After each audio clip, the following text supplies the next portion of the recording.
Welcome to the second Tuesday night lecture ever in history of the world. I'm Grandmaster Ben Finegold and you're not. This lecture today, obviously, is about endgames, and we're going to talk about one particular type of endgame. Can anybody guess what it is? Incorrect. Rook and pawns? Correct. Man, it's like he read my mind. Good job. We're only going to talk about rook and pawn endings today. We have 3 famous rook and pawn endings, then we have 2 that are not famous because they're for me, so they're less famous. Okay, first we'll go over the most famous to get you, interested. You all have memorized this, obviously. It's the game Capablanca, Tarrasch, your 2 favorite players. Which one was the world chess champion? You. Capablanca? Yeah, and not only that, listen to this secret. He was the world champion during this game. Are you shocked? No. A true story. And this was New York 1924, one of the strongest tournaments ever. It had the 2nd, the 3rd, and the 4th world champion playing. Can you name any of those people? Capablanca. Yeah. What about the other 2?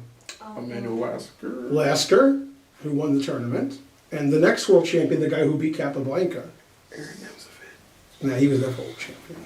You didn't hear that at home. Alexander Alakhine. Yeah. Oh. They all played in this tournament. Lasker first, Capablanca second, and 3rd was Alakhine. Okay, now they got to this ending, and since it's rook and pawn endings, Tarrasch is like, no problem. I'll play knight f5, and then we can trade. Now it's a rook and pawn endgame. Otherwise, I can't show this game because it's not a rook and pawn ending. That was nice of him. Now, you'll see the knight's attack, so you got to move it. And he was like, well, he won't take my knight because then this pawn can't be defended. So this is great. And the idea is if the knight goes somewhere else and then the rook wants to take the pawn later, then this pawn's hanging. You see what I'm saying? Yeah. So if you play knight f5, that pawn ain't hanging. Yeah? Okay. So after this looks terrible for white because black's going to play rook takes c3 check. The truth hurts, right? Now, if you've been in my endgame classes before, or you've watched my videos, or somebody good taught you, you were told in the ending you should move your king up. Somebody told you that, no? Well, I did. And in this position, white can move his king up, black not so much. Terrible. Boo. Okay, not boo who beat Carlson, the other boo. Boo. Right, exactly. Okay. So in this position, since I basically told you what you want to do, what did white do? Moved his king up. Is that a chess move? King G3. King g3. Now if we go back, if black plays the Zwischenzug, rook takes c3 check, that don't work, because I go here.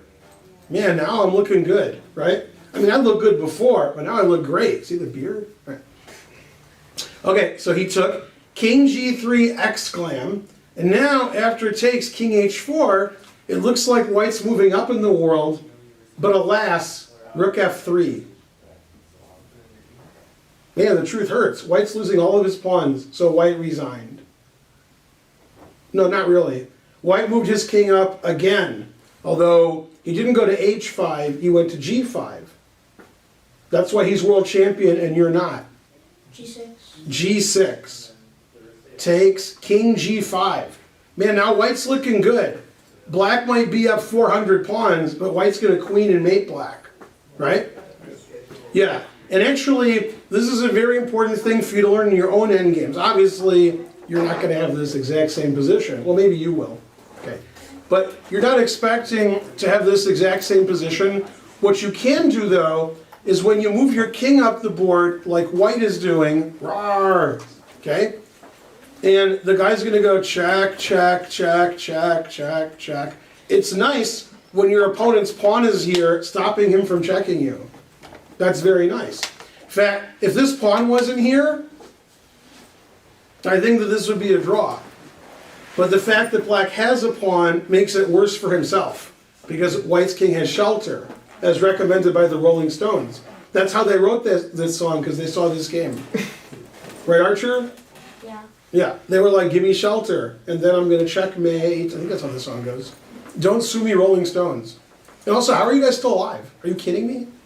They might not be alive when this video is actually put on the internet, so I'll be okay. Okay, which could be tomorrow. So that's... Okay, so Tarrasch obviously doesn't want to lose his rook, so he moved his rook. Rook to, okay. Now, obviously white played. King F6. King F6, threatening. Rook H8 mate. G7. G7 wins and Rook H8 wins quicker. Now you guys look like you're fine defensive players. Yeah? No. So how do you defend against all those things you told me about? King G8. E8. Yeah, King G8 stops everything. After King E8, G7 still looks good. So King G8, yeah, see? Yeah, very good. Okay, and now Capablanca played Rook G7 check because that forces Black's king to a worse square. Obviously, if he plays King H8, when the rook goes and takes on C7, that king's getting mated. If he goes to F8, when I take on C7, I got G7 check. So the G8's actually a good square for the king because I can't check you. But now when you move your king, I can check you. Now I'm threatening here. And now you might think Tarrasch, he was no good. I never heard of him. Rawr. I've heard of him. Okay, well wait a minute. Tarrasch must have saw several moves ahead. Because how did he stop this? Rook E8. Yeah, and remember in this position, when he played Rook E4 and you didn't know why? Now you know why. Because he was ready for this, check, here, Rook E8. See, good player. Now what did white do? And G7. G7's okay. If I was looking at this with my old teacher, Gregory Kaidanov, he would say, white is winning, and his reasoning would be, black is down a king. That's the worst piece to be behind. I don't think black's king is very active. White's king is pretty active. You Rook H7 check. could play Rook H7 check. Geez, you guys like to check. You must be children. Kids like to check. Okay, Capablanca played king takes F5 because black only has one hope. That's his hope. And now, like most of you in this room, he has no hope. King takes F5, right? Now, if you were black, what would your long-term plan be? Resign? Draw. That's a good long-term plan. It's not going to work, but it's a plan, right? If I was black in the other position, I would play F4, F3, F2. Now I don't know what to do. Now I cry. Okay, Rook E4. Might as well take the D pawn. King F6, stopping Rook takes D4. Check. Also stopping Rook takes D4. G7 check. What do you think of that king and pawn ending? Should he play Rook takes? No. What do you think of this ending? No. Who's that good for? White. White. If I click on default kibitzer, will it announce mate? I'm going to say yes. Yes. Let's say Mate. 19. Yeah, mate 19. What? You agree with me? What? Yeah. It's not even announcing mate yet. I must be better than the computer. Mate 23. Yeah, but give it a second. 19. Pretty good for a random guess on my part. It might get to 18. Boom, 18. It might. Oh. No, but this is the best move. Right. Wow, I guess pretty good. I guess that's why I'm lecturing and you guys are paying me. I know what it's making 19. Oh, Ah, it's 18. Ah, it thought too. Depth 46. That's a little harsh. I can't see 46 moves ahead. Darn. Okay, so Tarrasch probably didn't like that line because you lose. So he played King G8. King Rook takes A7. And then he resigned because this is silly. Okay. And here he resigned. Now does it announce mate here? Wow, I'm going to say no. I don't think it'll announce mate here. I'm gonna say yes. Oh, it might, ooh, wow, 8 and 23. Wow, it's even the same mate. I'll say How can it be 19 19, still? 19. How 14? Ooh, very suspicious. 13. 13. Announces mate here? Wow. Appears better than me. 12. I thought I was better. So in that game, we realized the most important thing was moving your king up. Most people have seen that endgame because Capablanca gave all of his pawns away to get an active king. And we know to do that now, but we know because we stand on the shoulders of giants. And as I said before, Drawing. that's how I changed the light bulbs. Exactly, and the kids will never get that. I can tell a joke every day, the kids still never get it. Never. All the kids at home are like, Dad, I don't get it. And they're like, ask your mother. Dads don't care. Okay, so, yeah, Capablanca played so many good endgames, and so did other players from a long time ago. We learned, and we play better now, except for my opponents. They don't learn nothing. So, okay, next game. Yay, Capablanca. Hooray for somebody. Okay, now this is the game Salo Floor versus Milan Vidmar. These players were good in the 1910s to 1940s, okay? And they were top 10 in the world, maybe like 9 and 10, something like that. Now, by doing no analysis at all, which is your specialty, right? Mm-hmm. Who's better, white or black? White. White. Why? I'm not sure, I didn't analyze. Yeah, good answer. What do you like about white's position that's better than black's position? For example, I could show you a position where white is up a queen, and without analyzing, you would say, I like white because he's up a queen. So why do you like white? Pawns are more advanced, pawns are more connected, less pawn islands. Pawns are more advanced, I don't necessarily agree with. Yeah. I don't think white's pawns are more advanced. White's got 3 pawns on the third, and black has 3 pawns on the third, 1 on the fourth. What was the other stuff you said so I can denote that also? What? Less pawn islands for white. Less pawn islands, I agree. White has 2 pawn islands and black has 3. I agree. What else? I prefer my rook. My rook is active and your rook's on the first rank. Because of the more pawn islands, you have a very weak isolated pawn. Now also, it's white's move, because black just played this. So that means when we move our kings up the board, as you were taught, white's goes first. So I could get my king to d4. Yeah. Okay, so he played king e2, shocking. No. Yeah. Look at move their kings up, unlike all of my students. Yeah, shocking. Okay, rook attacking the pawn, he defended it, moved his king up. Okay, now, black can't do a whole lot. Black doesn't really have a plan, black's waiting for white. But black's pretty solid, so. Okay, he played f5, so he's like chilling. b4. I guess if white could cheat and make 2 more moves in a row, that would win a pawn, because this is pinned. So he attacked the pawn. Now we can vote. You can vote for you take that pawn and they take this pawn, or you can vote for defend the pawn. Those are the things you can vote for. I vote defend. Defend. Defend. Unanimous? Yeah, so he defended, yeah, because that would be a terrible trade for white. Black's rook is active, past c pawn. Yeah. So he played a3. Now, if I had the black pieces, it would be very hard to stop me from playing rook b6. And the engine says rook b6 and rook e8 are about the same. But I can't play rook a8. I can't. You can't make me do it.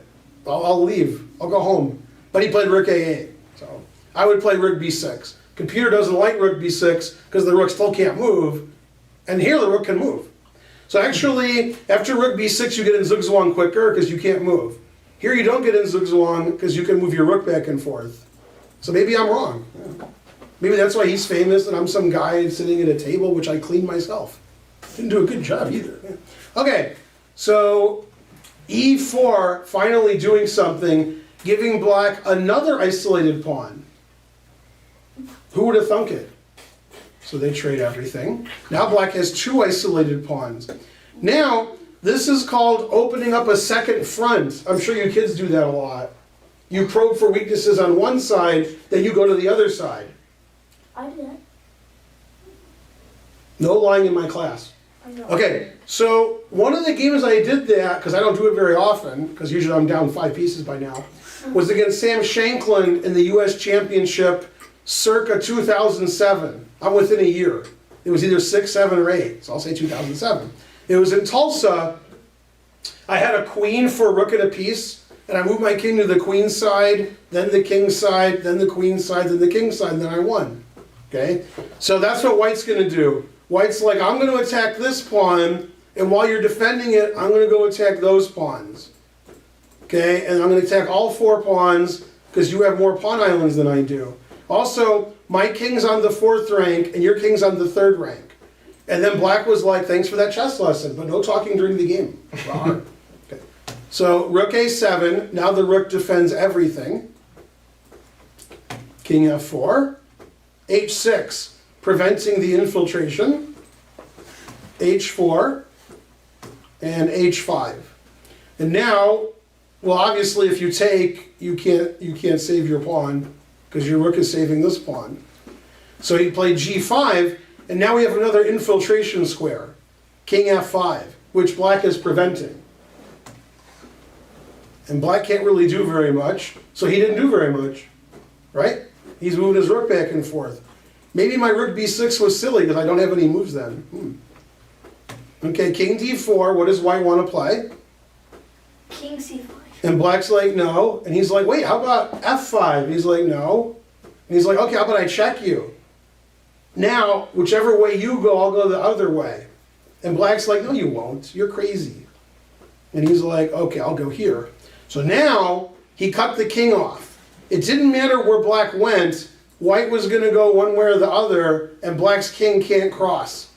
So he took his rook that was here, he put it there, and now he can attack the pawns from behind. And he can cut the king off. What about this king and pawn ending? Rook e7 check. Not looking good for black. Not looking. No, that's the worst endgame ever. Yeah. Rawr. Now every move wins. All legal moves win. I don't know if king g4 wins. Probably king g4 doesn't win. Yeah. The computer might announce mate here. That's really good for white. Man, pretty good when you're equal material and plus 52. I'll take 23. Yeah, that's going to announce mate eventually. Yeah, because it's going to see that you queen and then it'll finally mate. Yeah. But it's more than depth 37. Wow. Okay, so obviously that king and pawn is no good, so he didn't do that. He played c5. And this is something I tell all of my students, and they're like, what'd you tell me? But that's good because I give them more lessons. I tell them the same thing, and they're like, wait, what'd you say? Then I give them the same lesson, they don't remember, right? And somehow they're not 2600 yet. Not sure why. You know who is 2600? Matt Larson. He's pretty good. He remembers what I say. So when I tell my students, so far we've been talking about how great white is. He has a better king, he has fewer pawn islands, he has a better rook, okay? But black gets to play chess too. And what black wants to do is trade all the pawns. And then when it's rook against rook, you agree to a draw. Okay, and also, don't kick. And also, black wants to trade off isolated pawns for sure. Okay, he checks him. He's like, I have an idea. Why don't you go here and I can check and take that pawn? It's a good idea. And black's like, okay. The problem is, if you go the other way, you just lose your pawn for nothing. And if you go to e7, white has a really nice move here. Let's see which one of my fine students can find it. Let's call him a random student, Archer. Rook h8. Rook h8, very good. Man, that's a hard move to stop. I give up. Anybody? Just get off the 7th rank. Yeah? You have a suggestion? Nothing beautiful. The 8th pawn is falling. With check. And then you go back to the 7th rank. Man, the truth hurts. Yeah, so he didn't like that. So rook d8 check was a pretty nice move. So he played king c6, obviously check. And he took. Now white's a pawn up and better, because his king is much better. Rook h7, boo! You couldn't pay me to play that move. And then he resigned. Does it announce mate? No. It just gives some crazy numbers. +6, +7. You can't defend your h-pawn. Because if you play rook h7, I just go take it. And you can't go here and take my pawn, because this takes a pawn and defends that pawn. Man, chess is hard.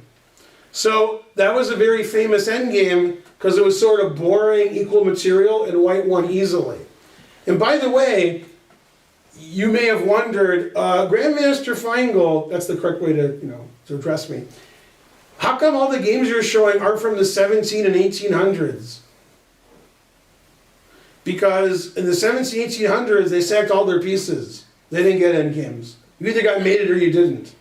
Okay, like when a lot of kids tournaments, you look at a game on move 40, somebody's up 4 pieces.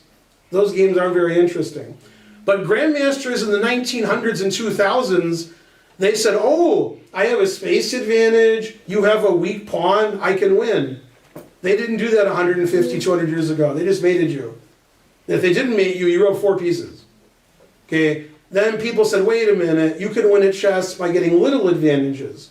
Then you could look at endgames, and if you have little advantages and you add them up, you win. Better king, more advanced pass pawn, more pawns, better pawn structure. And if you have all of them, then you floor your opponent. Even the adults didn't get it. His name's Floor. They still don't get it. All right, good job. Wait one second. I have a question about. I have an answer about what? Yeah, the Rook B6 part. Rook B6? Yeah, I want to hear your thought process. Okay. So, as a grandmaster, I can't play moves like Rook A8 because I want to kill myself. You can't play which one? I can't play Rook. He played Rook A8. Yes. Yeah, I can't do that. Yes. That's the worst. I mean, even if it's the best move, I can't do it. Okay. Rook A8. I can't put my. See, if I was black, I would go here. Yeah. See? So generally, way before this, before I showed you the position, a grandmaster would be like, nope, I ain't playing this position. So way before this happens, they don't get these structures because they know this is going to happen. So it's hard to show you games from the last 5 years because if Kramnik's black, I'll Rook A8 and I'll draw this position. He knows he's going to lose. So even before this happens, a grandmaster is like, I'm not going to have this rook against this rook. That's horrible. And back then they might have thought, I'll draw, it's equal pawns. And then we saw these games and we're like, yeah, you ain't going to draw this. So at the top level, we do everything we can to avoid this. Yeah. And Rook A8, I know I'm going to lose eventually. Rook B6, maybe I'll play C5 and get my rook out. Maybe. Yeah, that's my question. Like, Yeah. what do you think if you play Rook B6? The problem with Rook B6 think is Kramnik that can hold? if the problem is if black has to move here, I don't have any suggestions. See, if black has to move here, he's going back and forth. Here, the rook can't move back and forth. Yes. So I can't move any of these things. And if I move my king, he's coming in. So that's why he didn't do it. He wanted to play Rook A7, Rook A8 and draw that way, which didn't work because white played E4. But Rook B6 is not as good as Rook A8 according to the engine. I was just shocked at Rook A8. I was like, Rook A8? Oh, God. Yeah, so I mean, Yeah, horrible. engine is the engine. No, but Rook B6, you can't move the rook. Rook A8, you can go to A7. The thing is, you just avoid this position with black and you're all set. You don't want to have a rook where you can't move against a rook that's crushing you. So we have to go back. And this is funny. When I was a good player, not too good, but better than now, and I was living in Europe, like my good friend will do soon, I remember talking to a lot of grandmasters about Karpov and Korchnoi because they were good then. You guys know what I'm talking about. But, when you analyze with Korchnoi and he has a bad position, he don't care. He's like, oh, I can try to draw or I can get counterplay. When you analyze with Karpov, he's like, this position is bad, let's go back. He wants to go back to when it wasn't bad. And then now you know when they got bad. Then you don't do that. Korchnoi's like, yeah, it's bad. I did something wrong earlier. Now how can I get out of it? So in this position, if Karpov was black, he'd say, I don't want to look at this position. Let's go back. And Korchnoi would say, Rook A, Rook B6. Could I draw with either one? Let's find out. And then the answer is no. And Karpov's like, I ain't playing black in this position. I'm going to play Rook A8. I'm a grandmaster. So, I mean, you do what you have to do, but grandmasters today, when they see these old games and realize it's hopeless, it's like, this is either a draw or a loss, and it's a loss. So, I'm not doing it. Was Korchnoi a world chess champion? He almost was. He played 3 matches with Karpov for the world championship. 2 were de jure and 1 was de facto, which I'm sure you already know. And the kids were going to say that. They were thinking that. So in 1974, he played a match with Karpov, and the winner played Fischer. Obviously, Fischer wasn't going to play, so that was the de facto world championship. It was the semis. And Karpov won by 1 point. Then Fischer didn't play, so Karpov was world champion. Then in 78 they played, and at some point the score was 5-2 for Karpov, first to win 6. Then in a 4-game span, Korchnoi won 3 of those games. So it was 5-5. And then in game 32, Karpov won with white in appearance. I'm sure you guys all know this. Yeah. And so he won 6-5. Then they played in 81, and Karpov took him to school. But he picked him up at 3:30. So Oh yeah, I get We take somebody to school, you should pick them up. You know what I'm talking about. Yeah, I know. You take them to school, pick them up. Yeah. And then Korchnoi was always a lot older than Karpov, and Karpov never caught up. Somehow he was always a lot older. Yeah. So Karpov was always the favorite. Karpov in his prime, 74, 78, 81. Man, that was good Karpov. That was old Korchnoi. Korchnoi 81, that was old. But he was still good. He was clearly second best player in the world. And he was considered a better endgame player. It doesn't make any sense, because Karpov was a great endgame player. So their match is characterized as what? Like, Karpov will now or go into a battle? It was the communist versus the defector. Because Korchnoi left the Soviet Union Right. under crazy circumstances. So, But I mean, in terms of the games. Like, yeah, he was a big fighter, Korchnoi, and Karpov was Just boring, put water slightly on it. better, clearly better, winning. Yeah, I like that style. I like the big fighter too, but come on, give me a break. Big fighting's hard. Yeah. Okay, so getting Yasser Sarawan sidetracked over there, starting to talk crazy. Okay, Alakhine played Rook takes A6. I'll tell you something funny. Frederick Yates, he was okay. He was a British player. He was the best player in Britain. But there's a funny story. Bobby Fischer, who some of you have heard of, Yeah. he was on a television show you never heard of, but maybe they did. Well, maybe. Called The Dick Cavett Show. He had a show on for like 40 years on television. And he would interview people. And one time he interviewed Fischer, at least one time. And his research people told him that Yates, who wasn't top 10 in the world, but he was okay, that he beat Alakhine twice. And he said, Mr. Fischer, how come a player like Yates, who was like pretty good, but not top in the world, how could he beat the world champion Alakhine? How is it possible? And Fischer's response was, no, Yates never beat Alakhine. But Mr. Fischer, our researchers know they're wrong, I'm the grandmaster. Then they went on to something else. It turned out Yates beat Alakhine twice. So, yeah. Truth hurts. Anyway, this was not one of the games. So. Now in this position, white's up a pawn. Now I get mad on the internet. I'm the only one. Everybody else is really happy on the internet. But I'm mad. When I'm on the internet, people say crazy things. What I get mad at is when they're crazy but they don't think they're crazy. So if they say like Donald Trump's a good president, nobody believes that. So they're just kidding, right? But if they say, oh, this ending's probably a draw, and I'm like, okay, white's a pawn up, so that means it's probably a win. If it's a draw, that's because black's lucky. When you're down a pawn, you lose. Stop being down a pawn. Stop that. So whenever you watch a chess game and somebody's ahead in pawn, they should win. If they don't win, then something funny happened. There ain't nothing funny here. This is a normal position. White's rook is great. It's stopping the black king. It's attacking pawns. My king can move up. I'm up a pawn, so I should be winning. You kidding me? Are you kidding me? Okay, this game was played in 1910, so I was there watching the game. I'm old. Okay, black obviously played a4. White's next move was rook b6. I wonder if black defended his pawn. No. Okay. And now if you don't make this move, you have to leave class. You can all say the move at the same time.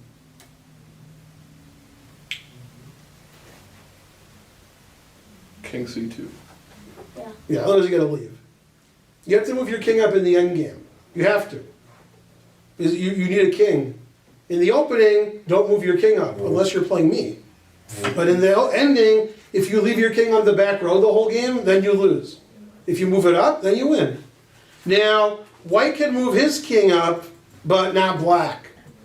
So actually, white has two advantages. White's king is going to move up and black's won't, and white's up a pawn.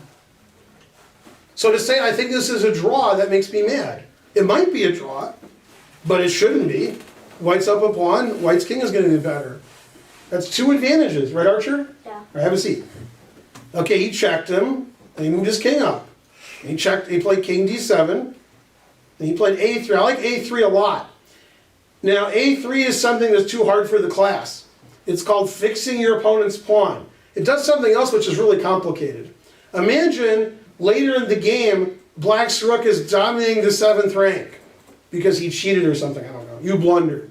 Well, if your pawn's on a3, it'll take him a lot longer to take that than when he takes on b2 and it's on a2. So when your pawns are all lined up, it's easy to take all of them. So a2 is not a good square. When this rook starts doing things, we don't want black to push his pawns. So A3, make sure this pawn can't move. And it gets off the 7th rank. I like the move A3. Okay, rook F5, attacking the pawn. F4. King C7 attacking the rook. Rook H6, because you want to keep the black king from moving up.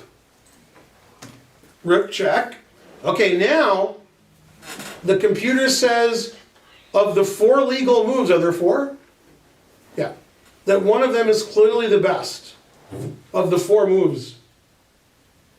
So you have to analyze for hours. Why? Because you get paid by the hour. I get paid by the hour. It's funny, I've been saying that for years, and Nobody. who came here? The alarm company came. And we were like, something was wrong with the alarm, I don't know. And the guy said, and we said, I hope it's not, does it take you? He says, oh, I don't mind, I get paid by the hour. And I was like, what? Does he watch my videos? So the alarm guy, he's like, yeah, let me take a long time figuring this out. I get paid by the hour. So I was like, all right, take your time. We weren't paying him, we didn't care. All right, so what's the best move for white, and explain why? And I want a written answer in triplicate.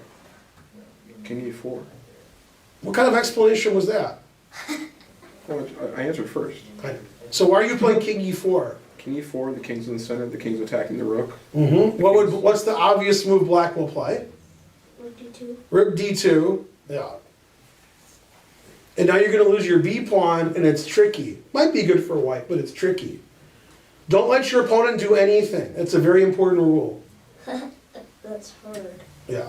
Well, that's why he's Alakhine and you guys are sitting in a classroom. He was the world champion. He died the world champion. The only one to do that. Yeah. When he died, he was the world champion. So you're confused, right? If the world champion dies, who's the world champion? Good question. Do you know what happened? Either of you guys know? No? They had a tournament with 6 people, and they played or was it 5 people? And they had a quadruple round robin. You played everybody 4 times, and the winner was the world champion. They took the 5 best players they could find. Maybe it was 6. Who won that tournament? He's like, who won that tournament? It was Botvinnik. Okay. So Botvinnik became world champion by winning this tournament with 1,000,000 rounds. Yeah. Because there's no world champion, the guy died. What do you want from him? When was UWE won? Who? UWE? EUWE? Well, that's a good question. Alakhine was the world champion. He lost to Uwe, but then he beat him. So then he was world champion again, and then Uwe later became FIDE president. So yeah, he was president. Yeah. Okay, so he played King C3. He doesn't move back, never going back, and he stops Rook D2. So that's good square for the king. Okay, F5, fixing the pawns. It's hard for white to get a queen when he can't move either of his pawns. Rook E6, and what's his next move? Why did he do that? E4. Where? E4. E4 could be his next move. He had another idea. I like your idea. Your idea might be better. Yeah. Rook E5. Yeah, and after King D7, he played Rook E5. That requires unbelievable calculation, which I'm sure you can all do. Yeah. Now, when kids play the ending, they move as fast as possible. Then they're like, oh, that's what happened. When grandmasters play the ending, we figure it out. There's only one move to analyze here. Rook takes rook. If black does another move, I win. Don't make noise. Yeah. If you move your rook to D6 or D1, I just start taking all your pawns, right? This is very hard to calculate. Alakhine was good at calculating. Okay? So after takes, black played the move you weren't expecting. So think of the move you were expecting, then don't do that. What move are you expecting? King E6. King E6, then I play King D4, and you resign. Don't do that. Because you can't do anything. So he just played, he just chill. And they didn't even have Netflix then, but he did it anyway. He's like King E7, King D7, draw. What's the problem?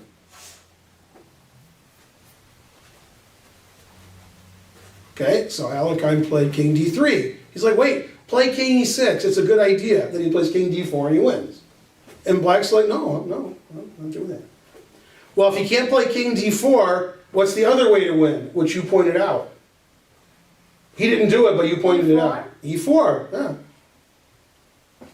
Now, everything's an easy win for white, except for one move. Everything's easy unless you play the right move for black. King e6. You play king e6, I'll take, and then I'm gonna do this. And while I'm doing that, you're gonna take my pawns, right? Then I'll be up 2 pawns. So you gotta avoid that. You gotta avoid e takes f5, you gotta save your f pawn. Ooh, what? Save your pawn, don't let him take it. F4. f4, okay? And Alakhine played the obvious move. King d4. After king d4, I play king e6. Then who wins? Me? I think black wins. King E2. King e2. Okay. And black plays the obvious move. This one you'll all get. King E6. Yeah. Okay, now, obviously, if you play king f3, I play king takes e5, and black wins. The truth hurts. So Alakhine played King f2. King F2. king f2. b4, you have to know the en passant rule. If you don't have the en passant rule, b4 is great. I think b4 wins if en passant doesn't exist, but it exists. After b4, black can take it. You ever seen that before? Yes. Yeah, then black wins. Otherwise, white would win. King f2. Now, black doesn't have a waiting move because Alakhine's pawns control all the squares. Man, Alakhine was tough. If it was white's move, white could just play king e2 and he'd still win. And then after takes, I go here and it's your move. Man, the truth hurts. It's like a weird trebuchet. Yeah, so whoever's turn it is loses. And then he resigned. And of course, in this position, when Alakhine played Rook e5, did he see all of that? He had to. Yeah. Otherwise, he can't play Rook e5. So he saw takes here, here, here, here, here, here, here, here, here, here. He's like, oh, I win. Okay, cool. Yeah. And if you don't see that, now, why do you have to see 8 moves ahead or 7 moves ahead? Because it's all captures and checks. If somebody captures your rook, you can't say, oh, I didn't analyze that. Also, you can't make a move in chess and your opponent makes the most obvious move, right? You agree. Mm-hmm. Then you're like, oh, darn. If they make a move you didn't see, well, that's okay. But if they play king takes e5, who's going to tell me they didn't see that? Who in the world would be like, oh, king takes e5? Your students. Right. Most of them, yeah. Right. So Alakhine knew that rook takes, he knew that rook takes e5 was losing for black, but black has to play rook takes e5. So he was like all set. For the computer, it's pretty easy. It's like, oh man, rook takes e5 is no good. Right? The numbers get crazy, even though white's a pawn up. They're crazy.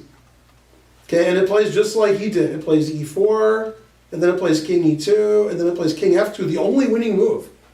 There's mate and King king d2 draws, and otherwise white loses. That's mate for black. It's a negative. Yeah. So white has king d2 drawing, and otherwise he wins, and he loses if he plays anything else. Yeah. King d3. King d3 loses. I mean, obviously loses, I take, and it's your move. Terrible. Yeah. Okay, so Alakhine pretty good. Yeah, world champion. Okay. So down. That'd be pretty good. Okay, now you saw the best. Now it's time for the rest, which is me. Okay, so we'll flip the board in case Mike Hummer watches.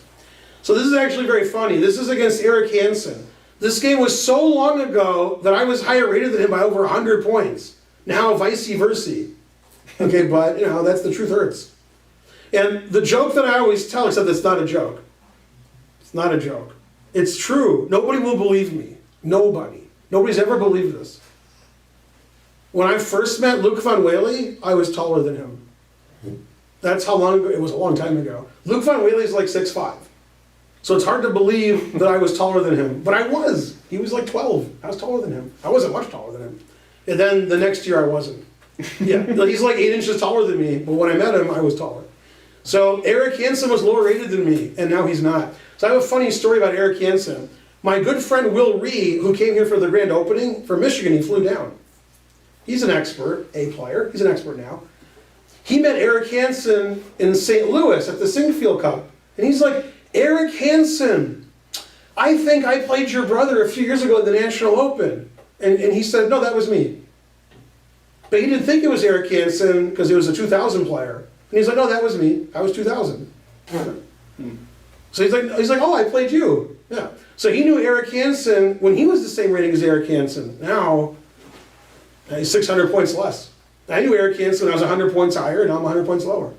So this was a funny ending because I did everything you're not supposed to do, that you guys always do, okay? And I said, oh, this is an easy win. And I played really fast, and I won easily. So I was happy. Then I turned my engine on after the game. I should have turned it on during the game, then I would have played better. Right? Okay, it would have been worth getting caught rather than seeing what I did wrong. Okay, my opponent played C6, makes sense. And here, black has one move that wins. I thought everything won. I was like, every move wins, doesn't matter what I do. So I just played as fast as I could. And my move doesn't win. And then he blundered, so I won. Yay, don't do that. So there's two obvious moves for black. Which one did I play? King D6. King D6 unfortunately loses a rook because of rook D8 check. Right? You see how the skewer? Yeah, that I saw. By the way, if he doesn't have rook D8 check, then King D6 is pretty good. Yeah, that's a good move. So the two obvious moves are F3 and Rook C8, or Rook C1. I agree. Never play F3. One of my sayings. Yeah. Rook C1 check wins. F3 does not. Although I did win, and fast. Okay, so the point is, after Rook C1 check, you have no choice. You have to play King B5. If you play King here, I have a pawn I can take. Okay, after F3, you get to mix your ideas and draw. Okay, which he didn't do. He played C7, double question mark. Yeah, that doesn't work. Too bad for him. Yeah, and I think Rook F8's the drawing move, but I have to use my engine because I'm old. Yeah, I was right. Yeah, notice how it says it's a draw. Rook F8. And then it's not a win anymore. So if I play King E4, which is sort of an obvious move, now he can move his king. It doesn't matter if he moves his king. They're both draws. Yeah. And I can't do anything. Darn. I can't. The problem is if I keep trying to queen, he can just take my pawn. And it's this pawn against this pawn, which is a draw, obviously.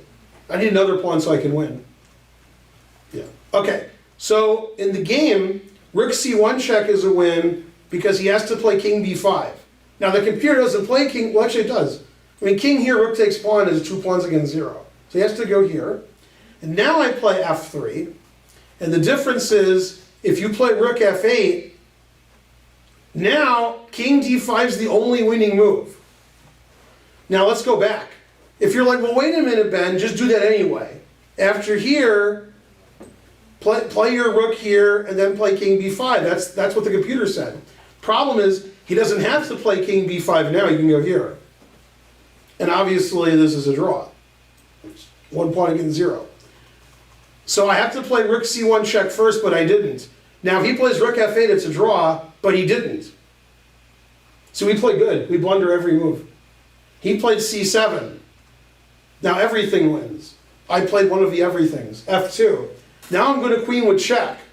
And if you're like, well, if he queens and you queen, how do I know who wins? The answer is if he queens, I go take his queen. Although actually queening is forced mate. But I know how to win this position. See, I'm good. So after F2, I think he resigned. Yeah. Oh, he played Rook F8, and then I queen with check. That's a funny end. Right, and now he resigned because if he takes my queen and queens, I win his queen. Okay. And when the game ended, I thought, oh yeah, that was easy.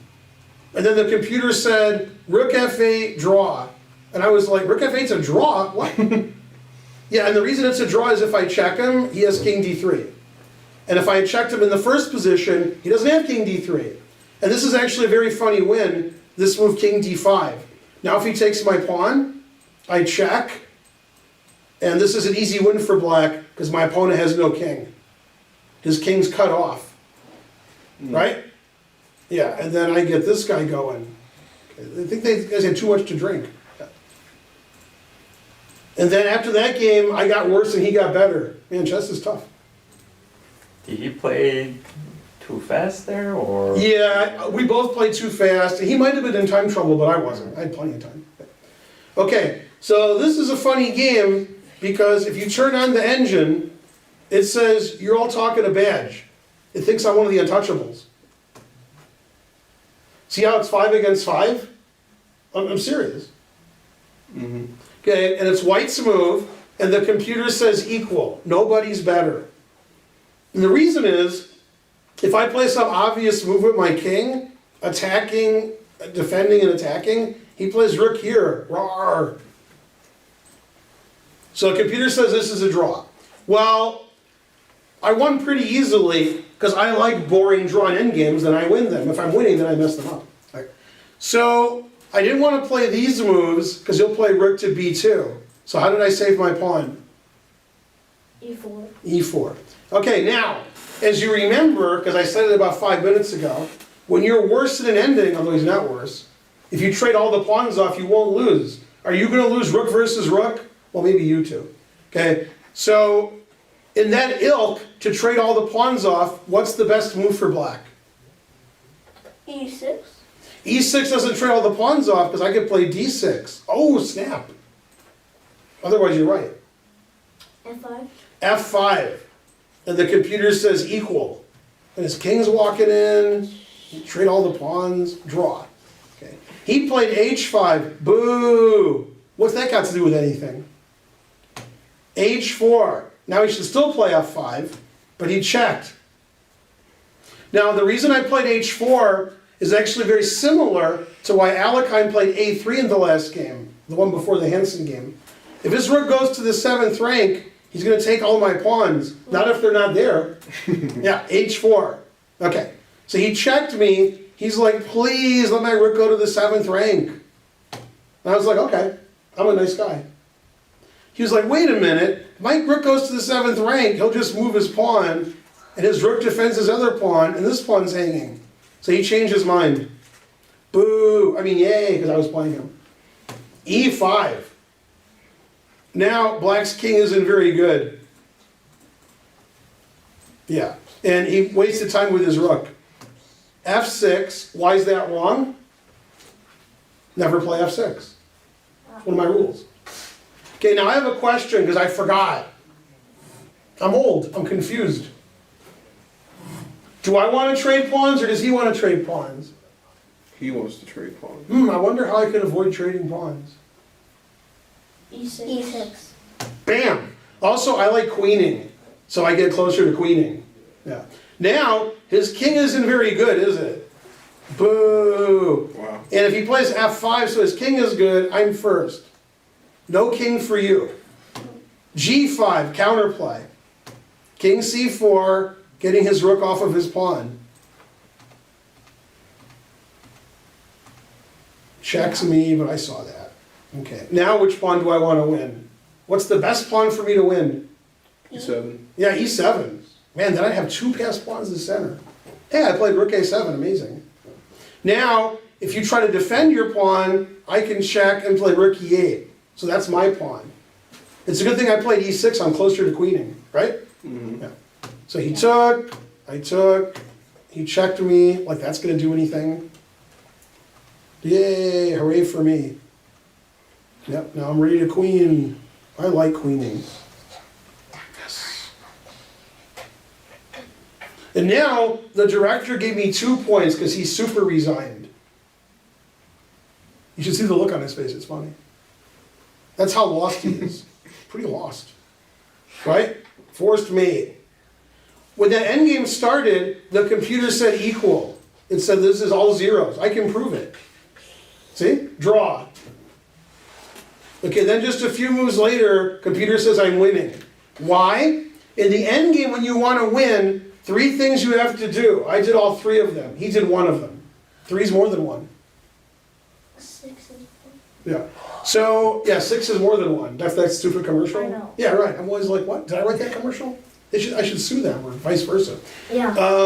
And the three things you want to do in the end game, especially the things we looked at today, move your king up, activate your rook, and advance your passed pawns. I did all of that. He didn't get any passed pawns, well at the end he did. And he wasted time with his rook. He played rook check and rook b5. Boo! You can't do that. And I'm sure he was thinking, after king d4, he'll go to the 7th rank, and then he realized that he can't attack my pawns. My pawns are defended. Yeah. You with some question. Did he blunder the game, or is the computer not calculating that it's losing? This has to still be a draw, I'm guessing. Yeah, he has to play f5 every move and trade all the pawns off. f5, how do I save my pawns? I can't win without pawns. Fine. Once I play king d4, now I don't care if you play f5, I'll play e5. Because my d pawn's defended by my king. So rook c5 is probably the losing move. Which, we have a saying for that. Anybody know? There's a saying in chess about this move. Yeah. Potzer sees a check, Potzer plays a check. He's checking me. Yay, check. And then what did he do? He went back.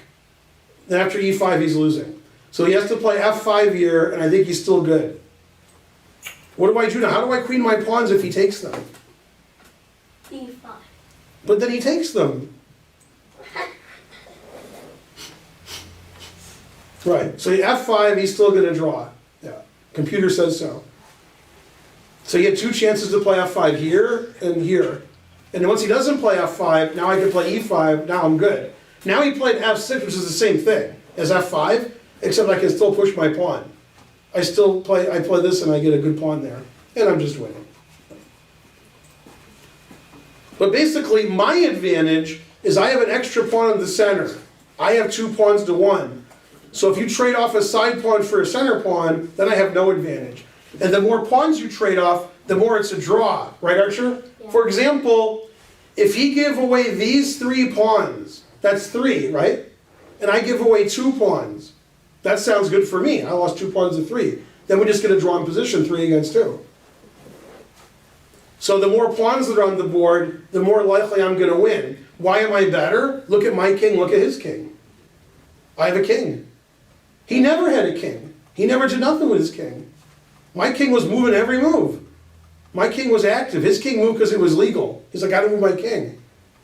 Right? And he's like, gotta move my king to stop that pawn from queening. Yeah. So his king stayed on g7, f7 the whole game. My king was in the center, doing stuff, getting my center pawns going. And that's how you win a drawn endgame. You get your pawns up, you get your king up, you get your rook up. My opponent, his king didn't move up ever. He just moved in a circle. And he wasted time with his rook instead of trading pawns. And if you didn't learn anything today, you're like, no, I'm not going to do any of that. That's okay. When you're defending, trade all the pawns off. That's not just in this ending, that's all endings. If it's rook and 5 against rook and 4, and you have the 4, trade all the pawns off. Then when it's rook and 1 against rook and 0, you can draw. If it's bishop and 5 against bishop and 4, same thing. Knight and 5 against knight and 4, same thing. Once they have 1 pawn left, you give your piece away. They can have a king and knight against the king, they're not going to beat you. So you always want to have less pawns when the guy's trying to beat you. Then he's not going to beat you, he's got no pawns. But he didn't do that. He never played f5, and as you can see, that's pretty good pawns, right? So when you're trying to win in chess, you're trying to queen your pawns in the endgame, and conversely, when your opponent's trying to win, you have to stop them from doing that by trading all the pawns. And I'll give you a crazy example, which I gave in a previous class. Imagine an ending where you had 2 knights and they had 2 knights, and they were up 2 pawns, 6-4. You're just losing. But if you can get 2-0, you give up a knight for each pawn, you draw. King and 2 knights versus king. So when there's no pawns on the board, they ain't gonna beat you. When there's pawns, then I queen. In king and pawn endings, rook and pawn endings, doesn't matter. C'est la même chose pour moi, oui? D'accord? French. Quoi? Yeah. And then next week, look at the French defense. Okay. In the endgame class? No. All right. See you guys tomorrow for the monthly Knights. Rawr, right? Mm-hmm. Oh, Yeah, he agrees. Did you play in that? Yeah. Did you win in like 5 seconds? Yeah. Did you see his game? It ended in like 5 seconds. I did not. And he was like 12 pieces ahead. Yeah. He was One of bugged. those non-interesting games. Yeah, he showed that guy. Next week opponent probably better. Yeah. All right, see you guys next time. Half point bye.